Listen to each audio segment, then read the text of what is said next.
meillä on mielenkiintoisia tarinoita luvassa. Kai Mullisaukko Rantanen kertoo meille kullankaivajan legendoista. Ole hyvä. Kiitos. Sen varsinaisen Lemmenjoen kultaryntäyksen jälkeen, joka alkoi silloin 1945, niin oman aikansa ilmiönä tänne jäi sitten, kun se kullan maailmanmarkkinahinta romahti 53-54, niin tänne jäi joukko sodan käyneitä miehiä, jotka ei sitten oikein osannut tehdä muuta kuin elää täällä Lemmenjoen kairassa ja metästää ja kesät kaivaa kultaa, vaikka sillä kullalla ei tehnyt sinällään niin kuin yhtään mitään. Ja se oli niin totaaliromahus siinä maailmanmarkkinahinnassa, kun se silloin kultaryntäyksen aikana maksoi 1 000 markkaa gramma, niin sen 53-54 jälkeen niin alimmillaan se oli jossakin 370 markkaa gramma. Ja toi kultahistorioitsija Seppo J. Partanen on niitä elinkustannusindeksiä laskemalla laskenut, että sillä hinnalla saisi tänä päivänä Saariselän kuukkelista jonkun 3-4 tomaattia sillä grammalla kultaa. Että sinällään se kulta ei ollut niin kuin missään mielessä taloudellinen, sillä ei ollut mitään taloudellista merkitystä sillä näiden elinkautisten kaivuulla, mutta ne vähän niin kuin unohtui tänne Kairaan. Partasen Seppo kirjoitti niistä sitten semmoisen Lemmenjoen kultamaat-teoksen vuonna 1969, mikä hyvin paljon vaikutti tähän Lemmenjoen kultamatkailun kehittymiseen silloin 70-luvun alussa. Että Partasen sanoen, niin hän tapasi kullankaivien hiipuvan nuotion ääressä tänne Kairaan unohtuneet erakot, ja mitä sinällään erakoita hän ei ollut, mutta tulivat toimeen itsensä ja luonnon kanssa. Ja heitä alettiin sitten kutsumaan elinkautisiksi. Ja Lapin Kullankaivaajaliitto valmistutti tämmöiset elinkautiset korttipakan tuossa 2000-luvun alkupuolella ennen 2010 muistaakseni. Tässä nyt on kuvattu suunnilleen kaikki ne Lemmenjoen silloiset elinkautiset ja sitten ne muutama harva, joka tuonne Ivalojoen puolelle oli jäänyt. Viktor Koivula ja Koivusen Unto. Ässinähän tässä on tietenkin näiden eri kultaryntäysten alkuunsaajat tai aikaansaajat. Mutta sitten tuossa on esimerkiksi 4 kuninkaan suora, niin siinä on toi Pellisen kämpän, eli Morkamojan Kultalan, se legendaarinen keskuskämpän porukka. Kullervo Korhonen, Heikki Kokko, Jukka Pellinen ja Jaakko Isola, joista kaikki muut oli aikanaan Lapin Kullankaivaajaliiton puheenjohtajina, paitsi Jaakko Isola, joka juroi sinne omaa kämppäänsä Kaareojan suuhun tuonne Miesjoen mutkaan. Kullervo Korhonen oli jämerä mies, se oli ollut Suomen malminetsijänä tuolla Itä-Kairassa jo ennen sotia ja kaivannut kultaakin tuolla Hevoskurussa ja mitähän paikkoja niitä nyt olikaan. Marssi siihen Kokko Heikin ja Pellisen porukkaa ja Isolan Jaskakin oli siinä vaiheessa jo siihen tullut sen valtavan Pahaojan pamauksen jälkeen tuolla Pahaojan suussa Sotajoella, jossa ne keräs niitä Lapin sodasta jääneitä miinoja ja käsikranaatteja 1 000 kiloa ja räjäytti sille Sotajoelle uuden uoman sinne päästäkseen perkaamaan siitä sen kosken. Samaan aikaan sitten täältä Lemmenjoelta alkoi tulla semmoinen vieno kullan tuoksu ja viekottelevia tarinoita huimista omaisuuksista, mitä Lemmenjoen ryntäyksen alkuvuosina oli kaivettu. Eikä tavallaan poikien työ tai miesten työ jäi siinä niin kuin kesken, kun ne alkoi houkuttamaan nämä Lemmenjoen kultamaat. kaivoi sitä Pahajoen suupankin sitä padonallustaa vain 2 vuotta, kun ne laittoi etujoukkona, en muista oliko Pellinen ja Kullervo Korhonen marssi tänne Lemmenjoella ja varasi tuolta Morkamojalta ihan vähän niin kuin random sattumalta niin yhden rikkaimmista alueista, mitä täällä Lemmenjoella silloin kultaryntäyksen aikana oli. Kullervo Korhonen oli Punavuoresta visionääri. Se totesi, että tähän kultamaille kerääntyneeseen mieslaumaa pitää saada vähän ryhtiä ja tätä hommaa pitää kehittää sille, että tästä tulisi vähän järjestäytyneempää toimintaa. Ja Kullervo Korhosen aloitteesta tai aika paljon masinoimana niin perustettiin Lapin Kullankaivuliitto 18. syyskuuta tuolla 1949 tuolla Pellisen kämpällä. Ja oli sitten ensimmäinen koneyrittäjä velkarahalla, kuskas tänne semmoisen Åkerman 200 vinssivetoisen kaivinkoneen ja kultaa tuli sekä tästä Jäkäläytsistä että tuolta Miessijoelta, mutta rahoitussopimukset oli niin onnettomat, että ensimmäisenä kesänä ne sai yli 8 kiloa kultaa, mutta kun ne meni velkojille ja työmiesten sitten paljon työmiehiä ja niiden palkkoihin, niin siihen se oikeastaan kaatui. Kaatui jo ennen sitä kullan hinnan romahtamista. Mutta Kullervo kuitenkin sitten kuljetti sen koneen täältä pois ja teki hommia tuolla Oulussa rakennustyömailla aikansa ja sitten lähti Ruotsiin, Venezuelan kautta Ruotsiin. No seuraavaksi puheenjohtajaksi tuli konsulentti Jukka Pellinen Oulusta. Oikein pidetty mies ja hyvä tekemään paperitöitä, teki paljon noita ikäviä ja hankalia byrokraattisia paperihommia muillekin kullankaivajille täällä. Ja sen jälkeen kun Kullervo pullahti ja poistui kultamailta, niin Jukka Pellinen jatkoi sitten puheenjohtajana, mutta Jukka Pellisen puheenjohtajakausi ei valitettavasti ollut kovinkaan pitkä, kun jonkunlaiseen mielenhäiriöön joutuneena Jukka Pellinen ja Heikki Kokko ja Jaakko Isola kaivoivat silloin tuolla Miessijoella ja hänet saatiin puhutettua, että lähdetään kuljettamaan tuonne hoitoon ja sitten tuli jonkunlainen mielenhäiriö tuolla Inarin kirkonkylässä ja Pellinen ensin tappoi sen majatalon isännän Etualan Uunon, missä he olivat majoittuneina ja sitten vielä yhden metsäteknikon, joka osallistui siihen Pellisen jahtiin siellä ja sitten lopuksi Pellinen ammuttiin siinä Talvitupajärven paikkeilla Inarin ja Ivalon välillä. Jukka Pellinenhän oli Kullervo Korhosen kanssa ollut niissä Suomen Malmin tutkimushommissa ja Huuhnota kullankaivuussa tosiaan jo ennen sotiakin. Ja niin suuren vaikutuksen hän teki, hän oli kuten alussa totesin, niin hyvin ystävällinen ja avulias kaveri ja koko kultayhteisöllä oli tietenkin surkumieli hänen kohtalostaan, niin sen takia en muista mikä tunturin nimi aikaisemmin oli, mutta Pellisellä oli kalju päälläkin, niin nimettiin Pellisen muistomerkiksi sitten Pellisen laeksi.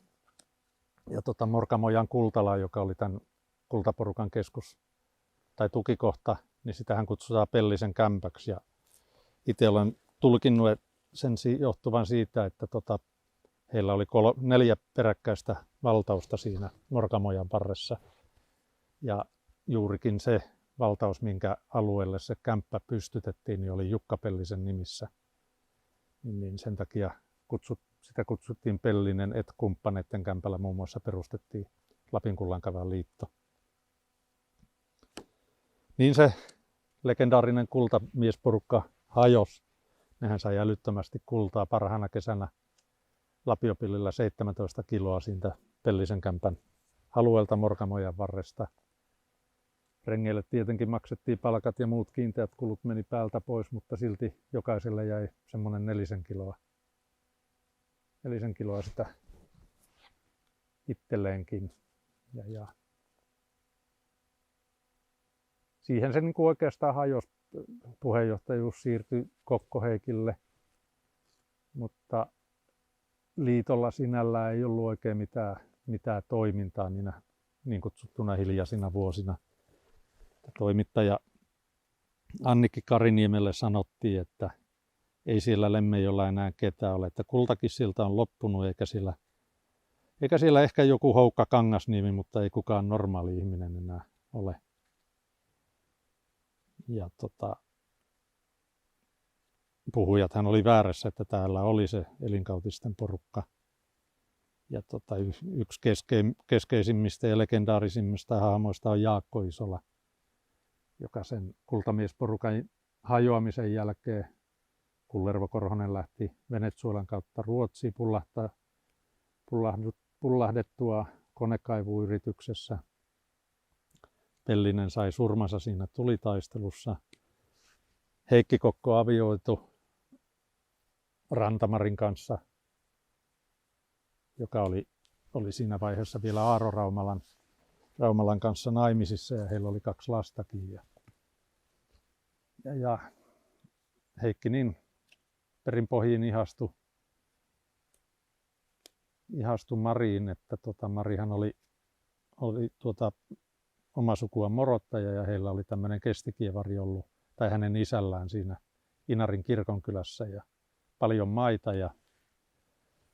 Ja Heikki Kokko ja Aaro Raumala sitten herrasmiehinä keskenään sopivat, että eihän sitä nyt voi ilman korvausta koulutetusta vaimosta ja tiluksista luopua, niin siitä sai alkunsa legenda kilolla kultaa ostetusta vaimosta, josta Mari itsessään oli tosi pahana ja oli vihainen muun muassa Seppo J. Partaselle, kun Partanen asia jossakin omissa kirjoituksissaan muisteli. Ja siitä oli Yleisradio on tehnyt semmoisen haastattelun Valkoista orjakauppaa Lapin yöttömässä yössä. Vaimo nostoi kilolla kultaa, mutta itse asiassa sehän ei edes ollut kilokultaa, vaan se oli 863 grammaa, mikä punnittiin konstaapeli Kososen läsnäolla tai ollessa todistajana. Ja siinä oli tosiaan kysymys vain siitä Marin mittavista tiluksista ja sitten lasten elatuksesta. Että kaikki osapuolet olivat tyytyväisiä tähän sopimukseen. Niin Heikki sitten Kokko Heikki jäi sinne Inarin kirkonkylälle enemmänkin. Yritteli poroelinkeinon harjoittamista ja hoiteli sen matkustajakoti Otsamon pehtorin hommia siinä, tai isänä hommia aikansa, kunnes sitten alkoi taas kytemään toi kultakuume ja hän tuli pariksikin talveksi naputtelemaan kirjoituskoneella omia muistelmiaan ja niistähän syntyikin sitten Raimo O. Kojon puhtaaksi kirjoittamana ja stilisoimana niin aivan uskomattoman hieno elämänkertateos Heittiön vaellus, missä Heikki Kokko muistelee omaa heittiön uraansa ja kultamiesuransa. Ja siitä on muun muassa tuo Veikko Huovinen sanonut, että se on maailman parasta depressiolääkettä, Heittiön vaelluksen lukeminen. Sitten Heikki kertoi kyllästyneensä vaimon kainalossa kyhnyttämiseen ja tosiaan alkoi enemmän ja enemmän retkeilemään sillä vanhoilla kulta-alueilla tai kultapaikoillaan ja kirjoitti muistelmia. Ja Lapin Kullankaivajaliittokin heräsi ruususen unesta. 1966 Ivalossa järjestettiin Inarin Utsjoen maatalousnäyttely. Ja Lapin Kullankaivajaliitto pystytti sinne kullankaivua esittelevän osaston. Ja siitä niin oikeastaan Kullankaivajaliiton toiminta virisi 1,5–10 vuoden elon jälkeen uudestaan henkiin. Ja talkoiltiin 68 toi Kultahaminan kämppä, joka sitten 2 retkeilijän kuivatellessa kamppeitaan toukokuussa 1978 se palo. Ja sitten siihen rakennettiin 79 vai 81 uusi kämppä sitten, joka nykyään palvelee myös turisteja ja toimii samalla myös kullankaivajien varastona, ja meillähän tulee postikin siihen. Ja sitten Heikki otti vielä viimeisinä vuosina Topi Heinon, eli Heino Toivon neuvomana niin tuosta Jäkäläytsin latvoilta vielä viimeisen valtauksen, johon sitten Keuruvillen ja Patjas Martin kanssa rakensi semmoisen turvekämpän ja kaiveli siinä sitten viimeiset kesänsä kuolemansa saakka silloin. 82 muistaakseni Heikki kuoli. Näinhän me sen tältä. Joo, 82. Heikkihän oli kaivannut Laanilassa, Sotajoella ja täällä Lemmenjoella. GTK:n kenttätutkimusassistentti Vilho Ville Saarinen haastatteli Heikki Kokkoa 1955 työpäiväkirjaansa, ja se on ihan uskomatonta, miten hyvin ja seikkaperäisesti Heikki Kokko muistaa kaikki eri kultamaat ja niiden kultamaiden rakenteet ja pitoisuudet ja kaivajien saaliit sekä tuolta vanhojen kultamaiden alueelta, Ivalojoelta, Sotajoelta, Laanilasta, kuin myös täältä Lemmenjoelta aivan purokohtaisesti. Ja tähän Ville Saarisen haastatteluunhan liittyisi myös semmoinen toinen vihko, missä on kaikki karttapiirrokset ja poikkileikkauksia niistä montuista ja muuta, mutta sitä ei koskaan sitten löytynyt tuolta GTK:n arkistosta, vanhojen dokumenttien arkistosta. Sittenhän tässä Kullankaivajaliiton korttipakassa on jätkinä nämä silleen niin kuin tavallaan varsinaiset elinkautiset, jotka eli ja asui ympärivuotisesti täällä Kairassa. Talvet lueskeli, metästeli, kalasteli, kesät kaivo kultaa. Suurin osa heistä niin kuin tavallaan kadotti tai ehkä eivät välittäneet, niin kaikki suurimman osan kontakteistaan tuohon sukuun, ja kellään heistä ei ollut mitään pysyvää puolisoa eikä perikuntaa. Että Kullankaivajaliittohan on siitä harvinainen ammattiyhdistys, että meillä on sekä oma vanhainkoti että myöskin oma hautuumaa tuolla Inarin kirkonkylässä. Eli vähän niin kuin näitä vanhoja partoja varten, jotka täällä Kairassa elivät vuosikymmenet ja sitten alkoi vanhuus tulemaan ja voimat heikkenemään ja ei ollut sitä mammonaa kertynyt eikä ollut myöskään mitään taloja eikä maita eikä mantuja, niin heitä varten niin kuin perustettiin se kultakoti tonne Inarin kirkonkylälle. Keurulaisen Ville lahjoitti sen tontin, jonka hän oli saanut tai lunastanut joskus 50-luvulla itselleen, ja Villellä oli siellä semmoinen ihmisruumilla suunnilleen tai ruumiinlämmöllä lämpenevä lautahökkeli, joka sitten purettiin ja siihen rakennettiin semmoinen 4-huoneiston rivitalo, ja Keuruville tietenkin itse oikeutettuna sai ensimmäisenä valita siitä itselleen asunnon ja loppuun asti niin Kangasniemen Jaakko, Kullankaivajaliiton silloinen puheenjohtaja ja Kultakodin hallituksen puheenjohtaja, niin kuittaili ne Villen vuokrarästit sieltä pois, että se oli semmoinen kunniavelka Villelle siitä tontin lahjoituksesta, että Inarin seurakunnalta yritettiin saada sitä tonttia tai yrittivät saada, mutta seurakunta ei halunnut edes vuokrata tuommoiseen tarkoitukseen. Ja se oli niin kuin kokonaisuudessaan se Kultakodin perustaminen sinne Inariin, niin se oli hyvin semmoinen yhtenäistävä tekijä sen aikaisten kaivajien keskuudessa, että niitä varoja kerätäkseen niin järjestettiin kultamiesiltamia Tampereella ja Helsingissä, ja oli kultahuutokauppa, missä oli Simo Salminen oli meklarina, ja Antti Arnio Vihuri kunnioitti tilaisuuksia aina Raakel äitinsä kanssa, niin osallistui näihin kultailtamiin. Ja Ja tosin Korhosen Yrjö sanoi, että enemmän siellä taisi meillä mannekiineilla rahaa mennä kuin mitä siellä saatiin kerättyä kultakotia varten, mutta hauskaa oli ollut ja paljon julkisuutta sai tämä asia näiden kultamiesiltamien kautta. Puhuit tuosta hautausmaasta, niin eikö se ole pyrkyreiden hautausmaa? Niin se on pyrkyreiden palsta, eli Pyrkyreiden palsta. joo. Kyllä, ja sehän sai nimensä silloin Kullankaivajaliiton 30-vuotisjuhlien yhteydessä, että sinä syksynä meni vanhaa kaartia useampi, että Väinö Hoppu, joka oli invalidisoitunut miinanraivauksessa, sanottiin hoputtomaksi hopuksi. Tosin kahdestakin syystä, että vaikka hän oli Karjalasta, niin hän oli aika rauhallinen puhuja, mutta sitten toisaalta niin hänellä oli ihan puujalkaproteesi sen miinaan astumisessa räjähtäneen jalan tilalla. Ja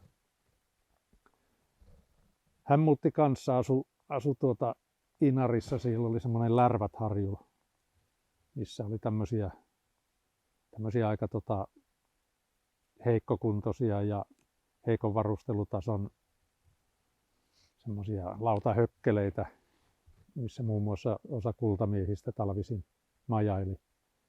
Mutta Väinö Hoppu sai sitten hän sai Kultakodilta huoneiston ja ei kerennyt siellä kovin pitkään asua, muistaakseni talvikappaleen, ja hänellä oli jäänyt vaivaamaan silloin kultaryntäyksen ajoilta yksi löytymätön tai semmoinen kultapaikka, minkä hän arveli, että tuolla olisi tuolla Lismanperällä, ja hän lähti mopedilla, on joidenkin muistelusten mukaan mopedilla, mutta joidenkin polkupyörällä sinne Lismaan, ja jonkunlaisen emäkallion sieltä löytyikin, että löydettiin sieltä teltastaan sitten kuolleena paikalliset poromiehet. Olivat ihmetelleet sitä, tai eivät ihmetelleet, tiesivät, että Väinö Hoppu siinä telttailee ja etsii sitä kultaesiintymäänsä, mutta sitten kun pitkään aikaa ei ollut minkäänlaista liikettä, niin menivät tarkistamaan, niin Väinö oli sinne sitten nukahtanut, löytänyt emäsuonen. Lämmin kiitos Kai Mullisaukko Rantaselle.